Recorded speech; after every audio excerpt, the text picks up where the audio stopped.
Hello and welcome back guys to yet another one of my Agents of S.W.O.R.D videos and Season 5. So it's been almost 2 months since I did my last Season 5 update and there's a whole lot to talk about here. But besides that, and at the very end of this video, I'm going to be as well quickly going through Inhumans in my opinion on the premiere. And it is not good. But let's get this party started with everything that has recently come to light about Season 5 of Agents of S.W.O.R.D. So apparently ABC was hellbent over cancelling Agents of S.W.O.R.D. after its 4th season. The only thing that actually stopped that from happening was Disney, ABC's parent company, forcing their hand not to. I know, it is sort of unbelievable that a television network would decide to cancel a show right after its best season yet. But the season being the best or worst is just a matter of perception of the viewers. Networks usually have more factors to consider when deciding on whether or not to renew a show. But now that the majority of the wait for Season 5 is over, we might actually be introduced to S.W.O.R.D or some other variation of the acronym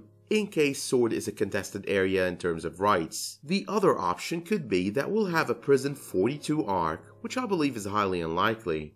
Now in the comics, the Sentient World Observation and Response Department, better known as S.W.O.R.D, is an agency dealing with alien threats and also a subdivision of S.W.O.R.D. But I personally don't think the subdivision of S.W.O.R.D part is gonna be necessarily part of the show. But on the Season 4 finale, last we saw Coulson, he was trapped or held somewhere in space. Now it wasn't really clear if he was a prisoner, but one thing we know for sure is we're at least getting a space arc when Season 5 returns. This recently released poster for Season 5 over here indicates space is a sure thing there. So it's not really just a thing they're going to get over so fast. I think we should expect that we're at least going to go through this one solid arc with the entire team in space. But besides that, one other thing sort of confirmed we would be seeing aliens this season, the Kree in specific. Now I've already discussed that on my most recent video on the new season of Agents of S.W.O.R.D, but there was this one video that Chloe Bennett, who portrays Daisy, posted on Instagram.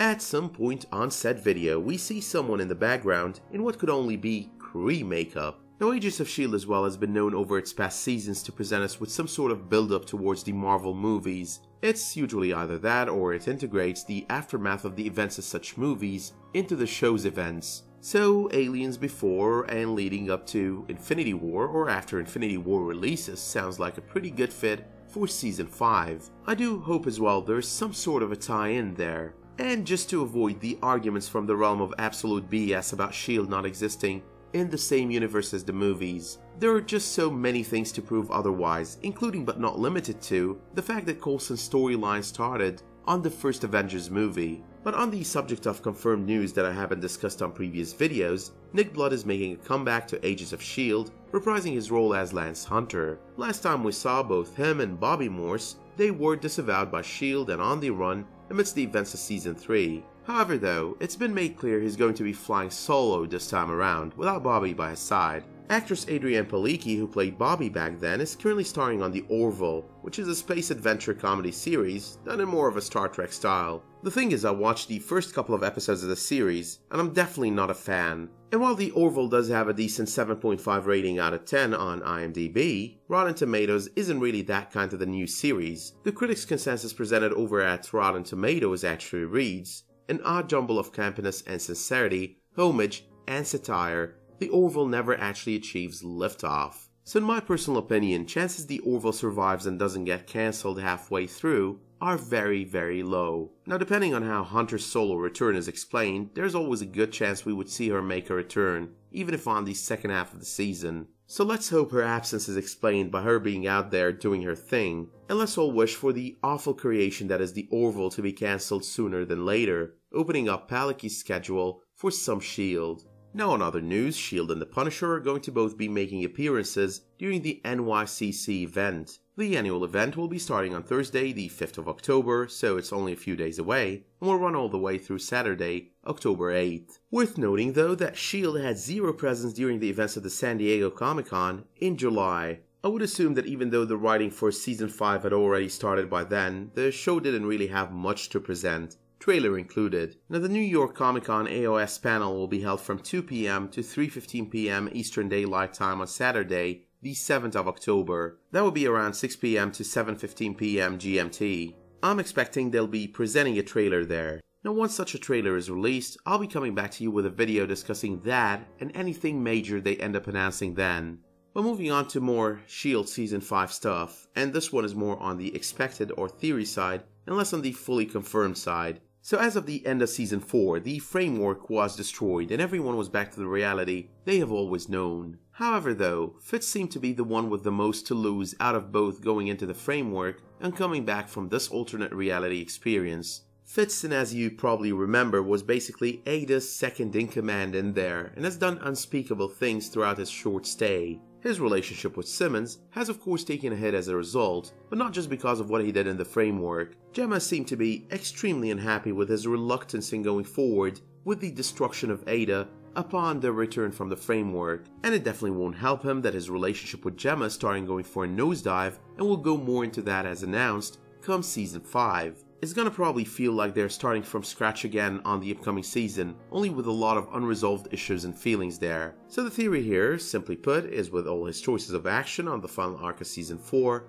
and all the way up until the end, Fitz might actually have a bit of evil that he still holds to his name. And while I cannot claim this is my theory, I would actually be interested in watching that unfold. I would definitely not want Fitz to go all bad all the way to the end of time, but nonetheless this change to his character on what could be a temporary basis and the series building on that could actually be a good idea and an entertaining one to watch. Now you would think the part I led with about Disney saving Agents of S.W.O.R.D. getting it renewed for a 5th season is not really positive news when it comes to the possibility of a renewal for Season 6. I would on the other hand partially agree and partially disagree. If Disney has managed to put their foot down once, they definitely could do it again, getting the show renewed for a 6th season. However though, that possibility would lie in the realm of epic Agents of S.W.O.R.D. performance, viewership, and ratings. So if the show performs as well as it did on its 4th season, I would assume it would have a good chance at renewal, especially if we consider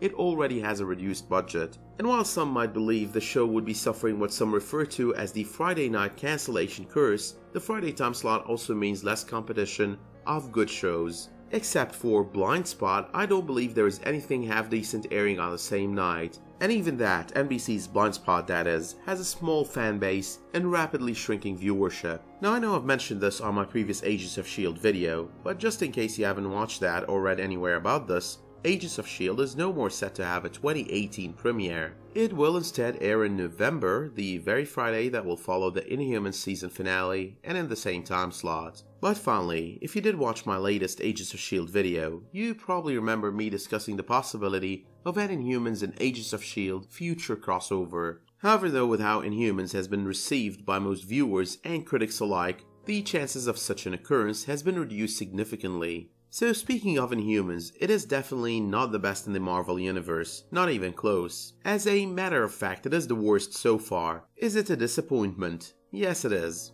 Is it straight out unwatchable though? Not really, it is kind of watchable. Not being the best or being the worst on a scale of 1 to Marvel doesn't necessarily mean horrible. I know I'm about to sound like I'm contradicting myself here. It is horrible by the standards that Marvel has set so far, and Marvel did set the bar real high there, but it is still watchable. There are though major problems that have to be considered when viewing the show. First of all, as viewers, we had very high expectations. I'm speaking extremely high. So even if the show were to be really good, but below our expectations in any way, shape, or form, we would have hated it. To be kind of able to watch it and live with it, even if it isn't anywhere close to being our favorite, we really need to set those expectations aside and treat it as an average show. But this is the problem on our end, the viewers. The problems with the show are more grave and more troublesome. First off, there's the issue of unfavorable acting. And the sad part there is the best acted roles are those of Maximus and Oron, his second-in-command. So we've got strong acting on the antagonist side and weaker acting on the protagonist side,